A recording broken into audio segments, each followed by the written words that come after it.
मैं मनीष, यहाँ कल्पतरू एकेडमी में मेरी ही है और हमारी पूरी एक टीम है कल्पतरू की।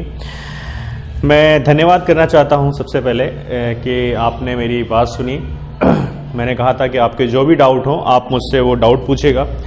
अभी 2 बच्चों ने काफ़ी बढ़िया डाउट पूछे हैं, थैंक यू सो मच। मैं दोनों बच्चों का नाम बताता हूँ। एक का नाम है एक का नाम है प्रशांत, जिन्होंने पूछा है, जिनका प्रश्न है, देखिएगा, what is the difference of mass and weight. बहुत ही बढ़िया प्रश्न है। मतलब हिंदी मीडियम से बिलोंग करते हैं वो, सॉरी इंग्लिश मीडियम से बिलोंग करते हैं, लेकिन मैं फिर भी हिंदी और इंग्लिश मीडियम दोनों में बताऊंगा, ठीक है। द्रव्यमान क्या होता है और हमारा वेट या फिर वजन क्या होता है। बहुत बढ़िया प्रश्न है। और एक और प्रश्न पूछा है अश्विन ने, उन्होंने पूछा है स्टेट्स ऑफ मैटर्स, ठीक है, पदार्थ की अवस्थाएं कितनी होती हैं। बहुत ही बढ़िया। दोनों को मैं बहुत ही दिल से धन्यवाद मिलना चाहता हूं कि मेरे पहले 2 स्टूडेंट बोल सकता हूं या फिर मेरे छोटे भाई या फिर ऐसा बोल सकता हूं, ये दोनों ने बहुत बढ़िया प्रश्न पूछा है। इन दोनों को सॉल्व करते हैं, ठीक है। Thank you so much. मैं दोनों को थैंक्स बोलता हूं। ऐसा नहीं है कि दोनों को थैंक्स बोल रहा हूं, आप किसी भी क्लास में हो, 7th 8th 9th 10th और कंपटीशन में आपको जो भी कुछ पूछना है प्लीज कमेंट करके हमसे पूछ सकते हैं, ठीक है। तो पहला मैं डाउट क्लियर करने चलता हूं प्रशांत का, जिन्होंने पूछा है कि what is the difference of mass and weight. वजन और द्रव्यमान में अंतर क्या होता है। चलिए बिना कुछ टाइम जाया करते हुए हम शुरू करते हैं। देखिएगा, एक चीज समझिएगा, पहला मैं समझाता हूं आपको। देखिएगा कि द्रव्यमान क्या होता है। द्रव्यमान और मास, ठीक है, इसको मास भी बोलते हैं बच्चा जी, देखिएगा। और दूसरा होता है बेटा क्या, दूसरा होता है वेट, जिसे अपन वजन बोल सकते हैं, ठीक है। दोनों में बस जरा सा माइनर से अंतर होता है, आप समझिएगा, ठीक है।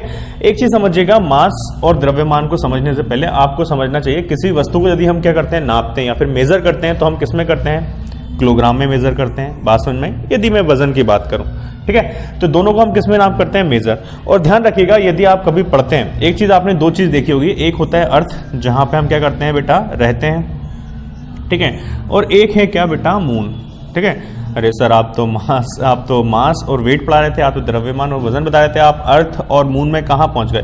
ये बहुत इंपॉर्टेंट मेजर रोल निभाएगा आपको द्रव्यमान और वजन समझने में, ठीक है। समझिएगा, बेसिकली यदि मान लीजिए, यदि मैं क्या कहता हूं, जैसे कि मेरा वेट, ठीक है, मेरा वेट कहां पर, अर्थ पर, क्योंकि हमको पता है अर्थ में ग्रेविटेशनल फोर्स लगता है, ठीक है।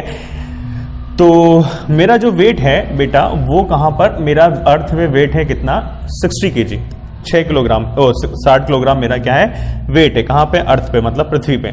और जब मैं अपना कहां जाता हूं, और मैं गया कहां पे, मून पे चला गया। अभी तो वैसे गया ही नहीं हूं, भगवान करे किसी दिन चला जाऊं तो आप लोग भी साथ चलिएगा। तो अर्थ पर यदि मेरा वेट कितना है, 60 किलोग्राम, और यदि मैं मून पे अपना वेट क्या करता हूं, मेजर करता हूं। बात समझ में आए तो ध्यान रखिए, जितना वेट कहां होता है, अर्थ में होता है, उसका 1/6 जो वेट हो जाता है वो हो जाता है मून पर। मतलब जितना मेरा वेट है तो इसका क्या हो जाएगा, 1/6। बात समझ में आ रही है। तो मेरा मून पे जो वेट हो जाएगा वो हो जाएगा 10 kg। आपको बात समझ में आ रही है कि नहीं आ रही है। तो मेरा बताने का मतलब ये था कि जो वेट है वो वेट क्या है, वेट परिवर्तित हो रहा है। वेट क्या हो रहा है, चेंज हो रहा है। बात समझ में आ रही है कि नहीं आ रही है। मतलब कहने का मतलब ये, जो हमारा वेट होता है, वो वजन होता है, वो परिवर्तित मतलब चेंजेबल है। वो क्या हो सकता है, परिवर्तित हो सकता है। कहाँ, यदि मैं अर्थ पे बात करूं और मैं कहां बात करूं, मून पे बात करूं, क्योंकि अर्थ पे जिसका भी जितना भी वेट होगा वो वेट क्या हो जाएगा, 1/6 हो जाएगा। बात समझ में आ रही है कि नहीं। मतलब कहने का मतलब है, जितना भी वेट हमारा कहाँ रहेगा, अर्थ पे रहेगा बेटा, वो सारा के सारा वेट हमारा मून पे क्या हो जाएगा, 1/6 हो जाएगा। तो ये हमारा क्या हो गया, वेट हो गया। बोलो इतनी बात समझ में आएगी नहीं आपको। अगर ये चीज आपको समझ में आ गई तो आपको वजन मतलब क्या हो सकता है, वजन परिवर्तित है, वजन चेंजेबल है। मतलब जो वेट है वो क्या हो सकता है, चेंजेबल है। वेट क्या हो सकता है, परिवर्तित हो सकता है, चेंज हो सकता है। अर्थ और मून पे अभी आपको देखा, ठीक है। लेकिन व्हाट अबाउट ऑफ मास। लेकिन हम मास के बारे में क्या कहेंगे, समझिएगा। मास को मतलब क्या करूंगा या फिर मास को समझाऊंगा मैं, देखिएगा, ठीक है। तो वजन के बारे में हमने एक चीज पढ़ा, हमने वजन के बारे में हमने एक चीज कंफर्म हो गई हमारी कि वजन क्या है, परिवर्तित है, इट्स अ चेंजेबल, ठीक है। लेकिन जो मास होता है बेटा वो चेंजेबल नहीं होता। मास चेंजेबल क्यों नहीं होता, इसको ऐसे समझते हैं, समझिएगा, देखिएगा। अभी मैंने आपको बताया कि वजन क्या है, परिवर्तित है, परिवर्तनीय है या फिर परिवर्तित कर सकते हैं, ऐसा, ठीक है। वजन को हम परिवर्तित कर सकते हैं, ठीक है। क्योंकि अभी मैंने देखा कि मेरा है, यदि क्या है, मेरा वेट क्या है, इसमें 60 है, तो वहां पे कितना हो जाएगा, 10 हो जाएगा, ठीक है। 10 kg कहाँ पर है, अर्थ में, ई लिख देता हूँ, और ये क्या हो जाएगा, मून पे हो जाएगा। बात समझ में आई। ये क्या कहलाता है बेटा, ये हमारा कहलाता है वेट, ठीक है। तो वेट क्या है बेटा, वेट परिवर्तित है। अब बात करते हैं बेटा किसकी, हम बात करते हैं किसकी, मास की। किसकी बात करते हैं, मास की, जिसको हम क्या बोलते हैं, द्रव्यमान। ध्यान रखिएगा द्रव्यमान कभी भी चेंजेबल नहीं होता। अरे सर कैसी बात कर रहे हैं, हमने तो अधिकतर देखा होगा क्या कि मास और द्रव्यमान दोनों में वजन होता है। जब दोनों में वजन है तो दोनों क्या होंगे, परिवर्तित होंगे। नहीं साहब ऐसा नहीं है, ठीक है। तो द्रव्यमान कभी भी परिवर्तित नहीं होता और वेट क्या होता है, परिवर्तित होता है। बस इतना सही माइनर इसमें अंतर है, समझिएगा कैसे, ठीक है। यदि मैं क्या ले लूँ, समझिएगा, एक मैंने टैंक लिया, वाटर टैंक लिया, ये मैंने वाटर टैंक लिया, ठीक है। अब मैंने क्या करा, ये देखिएगा, इसे मैंने इतना फिल कर दिया। बात समझ में आ रही है कि नहीं आ रही है। इसको भी मैं क्या कर रहा हूं, इतना फिल कर रहा हूं। बात समझ में आ रही है कि नहीं आ रही है, ठीक है। यदि मैं मान लेता हूं टैंक में इसका वेट कितना हो गया है, टैंक में इसमें देखो एक तो टंकी का वजन होगा, बोलो हाँ या ना, ठीक है, और एक वाटर का वेट होगा। तो वाटर का वेट मान लेता हूं मैं कितना है बेटा, वाटर का वेट है 65 kg और टैंक का वेट कितना है 1 kg, ठीक है। इसमें भी 1 kg है और ये कितना है 65, इसमें क्या है, वाटर का है, लिख देता हूं, ठीक है।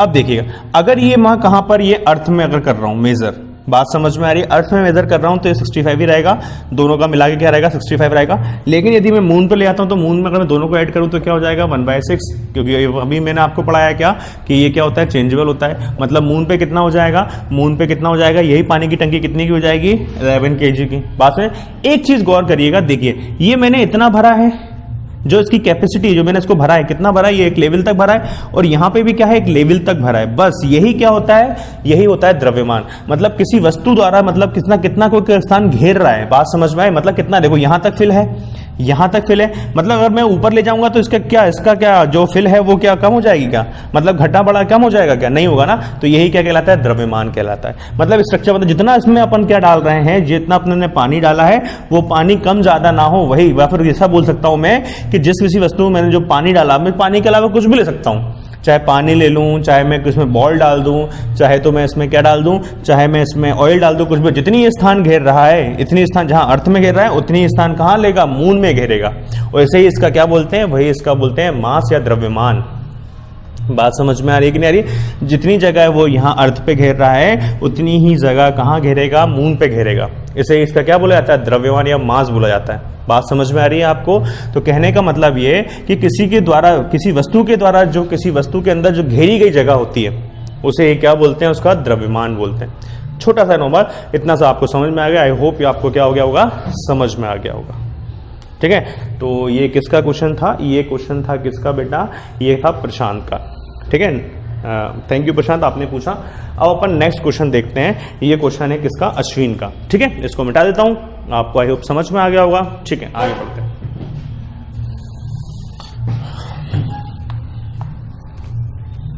आपको जो भी डाउट लगे आप पूछ सकते हैं, बेनिचक, मैथ्स में हो, साइंस में हो, जीएस में, वॉटएवर, हम पूरी कोशिश करेंगे इसको सॉल्व करने की, ठीक है। आपका कोई सा भी डाउट हो आप बेधड़क पूछिए, हम बिल्कुल कोशिश करेंगे इसको सॉल्व करने की, ठीक है।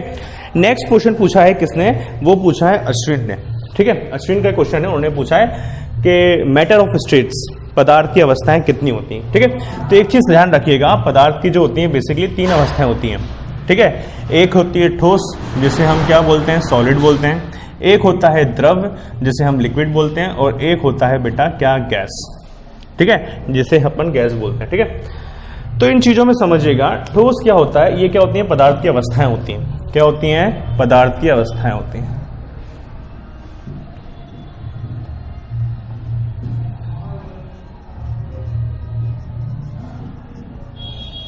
ठीक है। मैटर ऑफ स्टेट्स बोलते हैं। तो पदार्थ की अवस्था, तो ये क्या होते हैं, सॉलिड बोलते हैं इसको। इसको क्या बोलते हैं, लिक्विड बोलते हैं।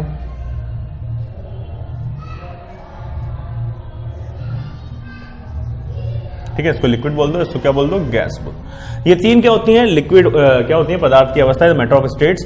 और हर मेटर्स की अपनी क्या होती है, प्रॉपर्टीज होती है। कुछ प्रॉपर्टीज को फॉलो करते हैं तो उन्हें क्या बोल दिया जाता है, उन्हें मैटर बोल दिया जाता है। लेकिन अपन यहाँ पर उन्हें डाउट पूछा है क्या, पदार्थ की अवस्था या मैटर ऑफ स्टेट्स में बात करते हैं सॉलिड लिक्विड और गैस में। ध्यान रखिए जो सॉलिड होते हैं उनका एक क्या होता है, पहला ध्यान रखिएगा, पहला अंतर या डिफरेंस होता है कि जो सॉलिड होता है उसकी क्या होती है, उसकी एक डिफाइंड क्या होती है, शेप होती है। डिफाइंड शेप बोला मैंने, मतलब इसकी क्या होती है, निश्चित आकृति। मैंने क्या बोला बच्चा, डिफाइंड क्या होती है बेटा, डिफाइंड क्या होती है, डिफाइंड शेप होती है। ठीक है, इसका क्या होता है बच्चा, निश्चित आकार होता है। क्या होता है, निश्चित आकार। आप खुद देखिए, एक तरह से यदि मैं लोहे का पेन लेता तो मैं इसको क्या होता है, उसका एक शेप मिल गया तो मतलब क्या हो गया, वो डिफाइंड। उसको यदि मैं फोर्स लगाऊं तो ही उसको क्या होता है, उसका आकार को या फिर उसके शेप को चेंज किया सकता है, अदरवाइज उसके शेप को चेंज नहीं किया सकता। तो ये क्या हो गया, इसका एक डिफाइंड क्या हो गया बेटा, शेप हो गया। आप सोचिए द्रव्य का क्या, लिक्विड का डिफाइंड शेप होता है नहीं। अगर मैं ग्लास में डालूं तो वो ग्लास की शेप ले लेगा, यदि मैं उसे किसी भगोने में डालूं तो भगोने में शेप ले लेगा, यदि मैं उसे एक टेस्ट ट्यूब में डालूं तो वो टेस्ट ट्यूब की शेप ले लेगा। तो लिक्विड में क्या होती है बेटा, लिक्विड में क्या होती है, नो डिफाइंड शेप होती है। क्या होती है बेटा, नो डिफाइंड शेप होती है। और गैस में भी आपको पता है कि क्या होगी बेटा, नो डिफाइंड शेप होगी। तो पहला अंतर तो आपको समझ में आ गया क्या, कि इसमें क्या होती है, डिफाइंड शेप नहीं होती। बात समझ में आ रही है कि नहीं आ रही है। दूसरा ध्यान रखना, इसको बोलते हैं क्या, इसको बोलते हैं रिगिड। ये क्या होती है, कठोर होती है। ठीक है, तो ये क्या होती है, रिगिड होती है, ये कठोर होती है। बात समझ में। द्रव्य क्या होता है, कठोर होता है क्या, तो ये क्या होता है, कठोर नहीं होता। तो ये कैसी होती है बेटा, ये लिक्विड में पाई जाती हैं, तो इसको क्या बोल सकते हैं, ये क्या होती हैं, फ्लूइडी नेचर की होती हैं, मतलब जिसमें बहाव हो।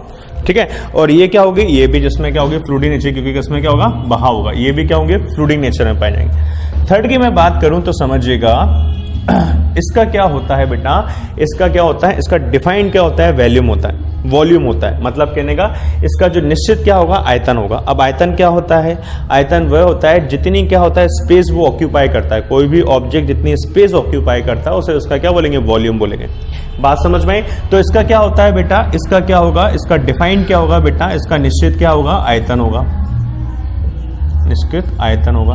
अब आप बताओ मुझे, क्या द्रव्यमान का भी निश्चित आयतन होगा? हाँ साहब, इसका भी क्या होगा, इसका भी क्या होगा, निश्चित आयतन, या तो फिर इसका क्या होगा, डिफाइंड क्या होगा बेटा, डिफाइंड क्या होगा, डिफाइंड शेप होगा।